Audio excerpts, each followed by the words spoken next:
right now we have, I think I've told you about this as well, but we call it community. So it's basically an internal Facebook-esque communication tool within the HRIS platform. Okay. And that's very unique to us as well. I have not seen anyone else in the space with anything like it. And it comes with the core platform. But I have a lot of my manufacturing clients really, really love community because they can push out messages to employees that either don't have access to email or just not like sitting at a computer at their desk on their email all day. If they need to get them an important message out, they can just push it through this community platform. They can get a notification on their phone, go right to the mobile app, see a video from the CEO, see, if there's an emergency announcement, don't go to this part of the plant, something's going on, whatever it is, don't come in today, whatever it might be.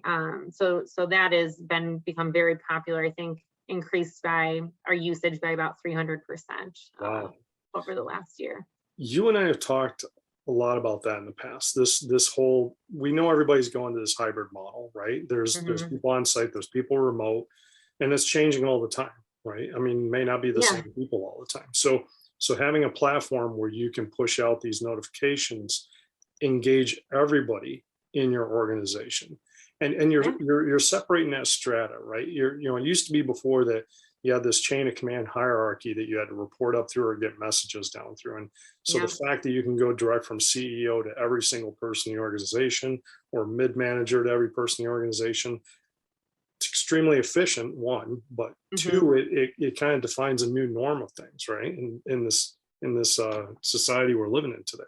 So.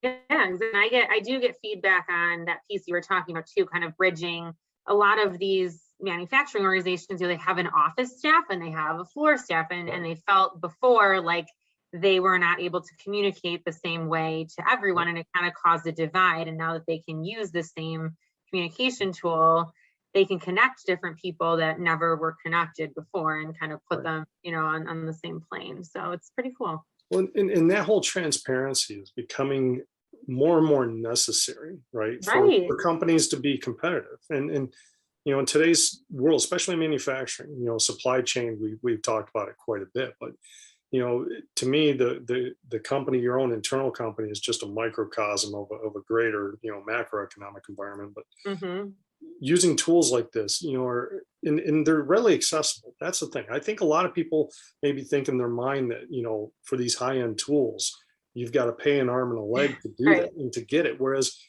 if they actually just sat down and actually looked at the platform with you and you showed them how these things work, they would understand it's an arm's reach and it's really not as expensive as they thought it would be.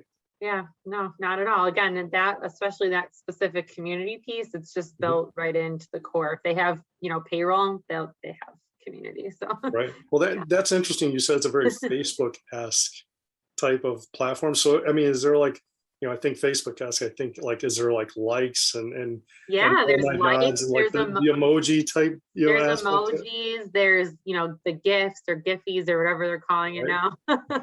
Yeah.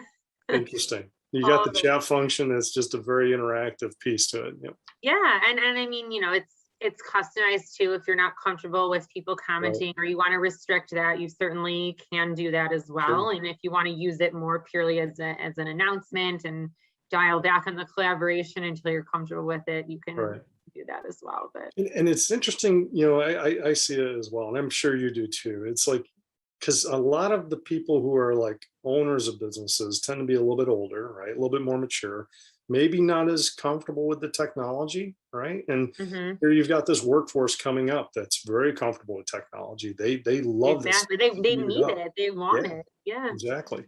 So you got millennials, Gen Zs coming here, and you got people like, myself and older that are like, hey, I'm not sure if I'm ready to use these types of platforms.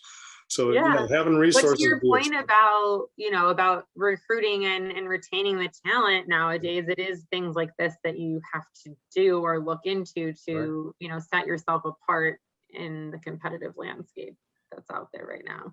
And it all starts with onboarding. From that day one, like you talked about, do you want to put somebody in a room filling out paper and then you got somebody else translating that paper into the system? But if you can bring somebody in, you can have them punch in all their own information very quickly in a very friendly interface, and you can get them out doing what they're supposed to do or what you hired them to do, that sends a very clear message to them about the company. And that's where employee engagement starts, right? I mean, there's a lot of work to it.